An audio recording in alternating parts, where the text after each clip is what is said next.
अस्सलामुअलैकुम वरहमतुल्लाहि वबरकातुहू। अशना ने बीए तालीम मुकम्मल की। अब वो आगे मज़ीद पढ़ना चाहती थी, लेकिन घर के हालात कुछ ऐसे थे कि नहीं पढ़ाया जा सकता था।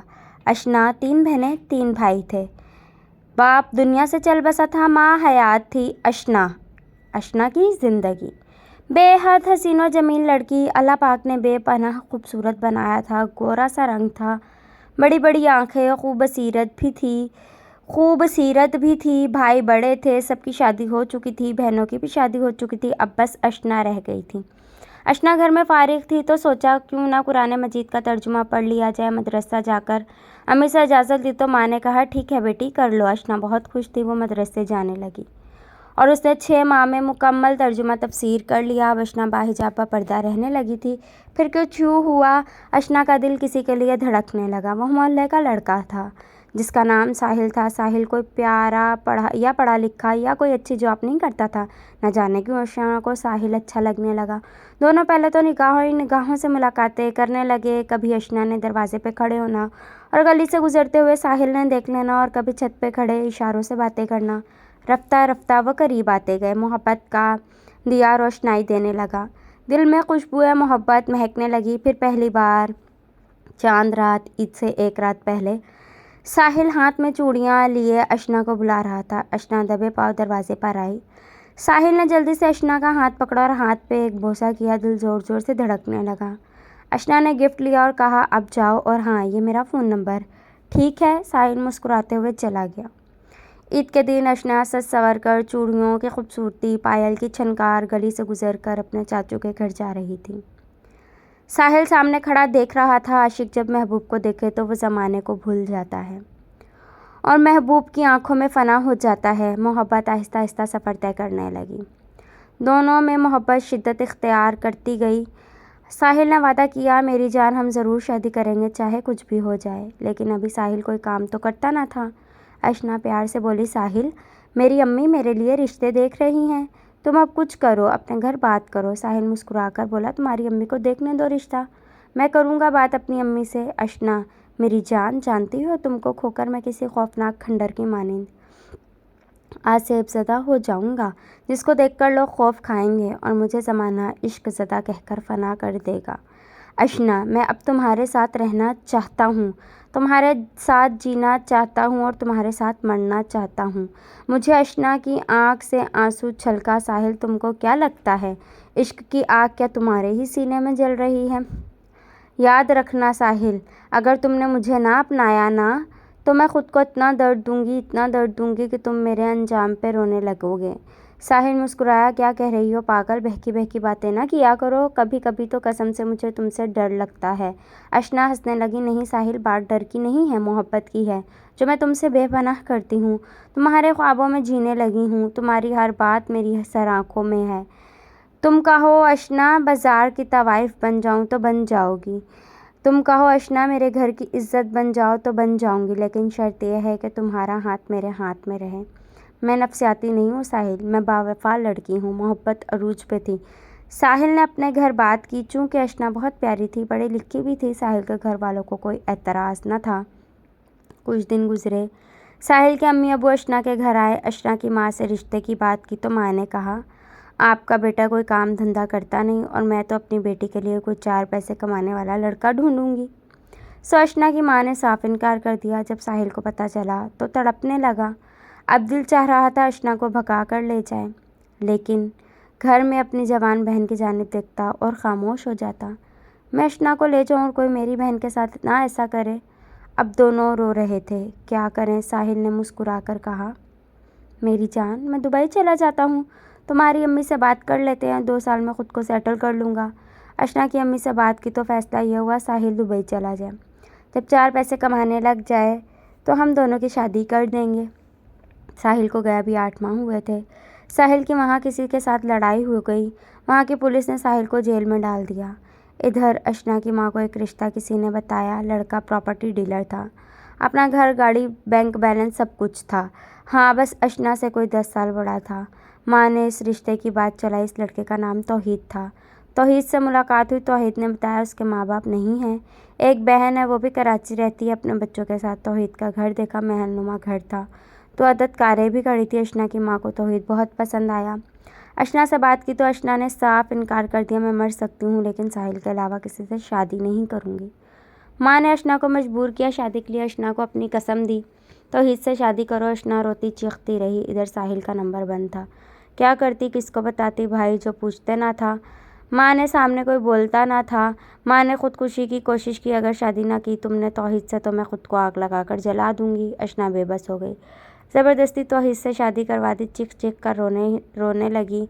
अशना ने तौहीद को कबूल किया। क़यामत क्या होती है कभी इससे पूछना, जिसके दिल में तो कोई और धड़कता और उसका हाथ किसी और के हाथ में हो। अशना तौहीद के साथ विदा हो गई। सच तो यह था, अब साहिल के बिना अशना ने जीना छोड़ दिया था। अशना थी तो खूबसूरत, लेकिन अब खूबसूरती मान पड़ने लगी थी, क्योंकि उसे लगता था साहिल जानबूझकर उसे छोड़ गया था। ना कोई फ़ोन, ना कोई कॉल। साहिल के घर वाले भी कुछ नहीं जानते थे। तौहीद ने आहिस्ता से कहा, अशना अब मेरी बीवी हो तुम, मैं तुम्हारे बारे में सब जानता हूँ। तुम किसी से प्यार करती थी, भूल जाओ अब उसे और मुकम्मल मेरी हो जाओ। अशना काँपती आवाज़ में बोली, मैं इस शादी को शादी नहीं मानती, ये मेरी माँ ने सौदा किया तुम्हारे साथ।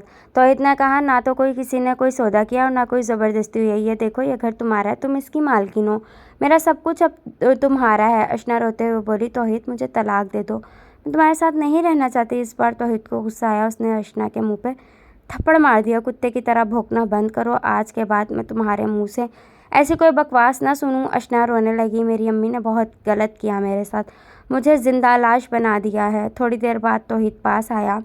अशना सॉरी मेरी जान, गुस्से में हाथ उठ गया था। अशना आंसू साफ किए करवट बदल कर लेट गई। दिन गुजरने लगे। साहिल दुबई में जेल से रहा हो गया। जब उसे पता चला अशना की शादी हो गई है तो वो पाकिस्तान आया। उसने काफ़ी तमाशा किया अशना की माँ के साथ, लेकिन अब क्या किया जा सकता था। साहिल के माँ बाप ने समझाया, बेटा अब जो होना था हो गया, हर काम में अल्लाह पाक की बेहतरी होती है। साहिल की शादी भी हो गई किसी और के साथ। अब वक्त गुजरने लगा था। अशना खामोश हो गई थी। उसने तौहीद को कबूल कर लिया था। अब वहाँ एक लड़का तौहीद का हमसाया, वो अशना पे आशिक हो गया था। वो अशना को बातों ही बातों में अपनी आशिकी का इजहार करता था। वो अशना से हमदर्दी करता, अशना से मोहब्बत भरी बातें करता। अशना समझती थी कि वो लड़का आदिल किस नज़र से उससे बात करता है, लेकिन खामोश रहती। तौहीद हर रोज़ अशना को डिनर करवाने बाहर लेकर जाता। वो बड़े बड़े होटल में लेकर जाता। कैंडल नाइट डिनर किया करते थे। तौहीद ने अपना ATM कार्ड अशना के हाथ पे रखा और कहा, मेरी जान दो, जो दिल चाहता है ख़रीदो, जो दिल करता खाओ पियो, सब पैसा तुम्हारा है। अशना खामोश रहती। अशना को एक दिन साहिल की बहुत याद आ रही थी। अशना ने उस लड़के को अपनी सारी बात बताई जो ना के हमसाया था और अशना को चाहने लगा था। आदिल से कहने लगी, मुझे किसी तरह से साहिल का नंबर ला दो। आदिल मुस्कुराकर बोला, अशना ला दूंगा, मुझे बताओ साहिल का घर कहाँ है। आदिल को एड्रेस दिया। आदिल भी ठहरा आशिक। उसने सर तोड़ कोशिश की और आखिर साहिल का नंबर ढूंढ निकाला। अशना को लाकर दिया। अशना घर में अकेली रहती थी, चूँकि तौहीद के बकौल तौहीद के माँ बाप नहीं थे। आदिल पास बैठा था। अशना से कहने लगा, आपका साहिल तो दुबई रहता है, वो अपनी बीवी बच्चों को भी साथ ले गया है, उसका नंबर मुश्किल से मिला है। अशना ने थैंक्स अदा किया। आदिल ने आहिस्ता से कहा, अशना एक बात पूछूं। अशना ने हाँ में सर हिलाया। आदिल प्यार से बोला, आपका शौहर तौहीद हर रोज़ आपको डिनर के लिए ले जाता है, फिर आप देर रात वापस आते हैं, तो आप घर में खाना बना लिया करें ना। क्या आपको खाना बनाना नहीं आता? अशना की आंखों से ना जाने क्यों आंसू छलक आए थे। आहिस्ता से बोली। आदिल कुछ सवालात के जवाब होते हुए भी लाजवाब होते हैं। इतना कहकर अशना ने कहा, अब तुम जाओ, तौहीद आता होगा। तौहीद घर आया। अशना मेरी जान अभी तक रेडी नहीं हुई क्या? अशना आहिस्ता से बोली, तौहीद आज मेरा दिल नहीं है बाहर जाने का। तौहीद मुस्कुराकर बोला, क्यों मेरी जान? अशना काँपती आवाज़ में बोली, थक गई हूँ मैं, न जाने क्यों। तौहीद मैं आपके साथ पिछले 4 साल से रह रही हूँ, क्या आप मुझे अब भी तलाक दे सकते हैं? तौहीद गुस्से से बोला, बकवास ना करो। तौहीद इतना कहकर घर से बाहर चला गया। अशना ने साहिल का नंबर डायल किया। साहिल ने देखा पाकिस्तान का नंबर है। फ़ोन कान के साथ लगाया। हेलो। दूसरी जानिब से आवाज़ आई जिसमें न जाने कितना दर्द था। हेलो साहिल। अशना की आवाज़ सुनते ही तड़पने लगा। साहिल खामोश हो गया, खुद को संभाला। अशना रोते हुए बोली, साहिल क्या 2 मिनट बात कर सकती हूँ? साहिल ने प्यार से बोला, हाँ अशना बताओ कैसी हो? अशना रोने लगी, साहिल मैं ठीक नहीं हूँ। साहिल ने पूछा, क्यों, क्या हुआ है?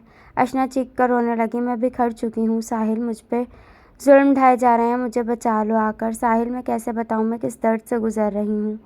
साहिल हौसला देते हुए बोला, अशना मुझे बताओ क्या हुआ है? इतने में तौहीद दरवाजे पे खड़ा सुन रहा था बातें अशना की।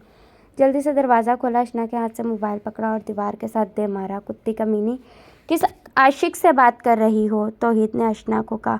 3-4 थप्पड़ मार दिया अशना। अब बस तौहीद से जान छुड़ाना चाहती थी, लेकिन किस कीमत पर? ना माँ बात सुनने के लिए तैयार थी, ना भाई। अशना ने फिर एक सख्त फैसला लिया। आदिल को फ़ोन किया, जो प्यार करता था अशना से। उसे कहा, आदिल, एक आखिरी काम करोगे मेरे लिए? आदिल ने आशिकाना अंदाज में कहा, हाँ बोलो अशना। आदिल, क्या मुझे चूहे मारने वाली दवाई लाकर दे सकते हो? आदिल चौंक गया। अशना, क्या कह रही हो आप? अशना ने कसम दी, मुझसे प्यार करते हो तो ला दो। आदिल दूसरे दिन चूहे मारने वाली दवा लाकर दे दी। अशना ने शाम को डिनर पर जाने से पहले चाय में मिलाई और अपने शौहर तौहीद को पिला दी। चंद मिनट गुजरे, तौहीद तड़पने लगा। ज़मीन पर गिर गया। अशना ने कुल्हाड़ी उठाई और तौहीद के सर पर उठा वार किए के सर तन से जुदा कर दिया। इतने में आदिल घर आया। देखा तौहीद ज़मीन पे पड़ा, खून से लथपथ। अशना पास बैठी रो रही थी। आदिल ये मंजर देखकर भाग निकला। अशना चिक चिक कर रोने लगी। जब अशना भी वहाँ से भागने लगी तो मोहल्ले वालों ने देखा अशना के कपड़े खून से लथपथ हैं। अशना को पकड़ लिया। फिर राज खुला, अशना ने अपने शौहर को कत्ल कर दिया है। पुलिस को कॉल की। अशना को हथकड़ियाँ लगा दी गई। अशना खामोश थी। बहुत बेरहमी से कत्ल किया था अशना ने। सब लोग अशना पे थूकने लगे। औरत के नाम पे धब्बा कुछ कहने लगे, उसको संसार कर दो।